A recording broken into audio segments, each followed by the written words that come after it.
Nandito ko ngayon sa City of Smiles, Bacolod City. Pero hindi nyo ba na itatanong bakit po tinawag na City of Smiles ang Bacolod City? Alam nyo, may malalim na kwento tungkol dyan. Alamin po natin. Para sa akin po kasi yung mga tao dito palangiti po. Masayahin ng mga tao.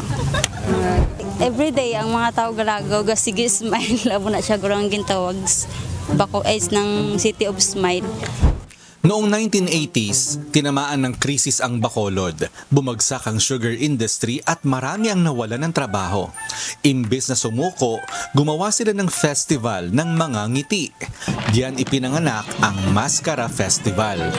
Ayon sa University of Kansas study, ang simpleng ngiti kahit pilit, nakakababa ng heart rate at stress levels. Kapag ngumiti ka, nag-a-activate ang reward centers ng utak. Kaya kahit pilit, mas bumababa ang cortisol o yung stress hormone. Kaya sa Bacolod, hindi lang basta aliw ang maskara.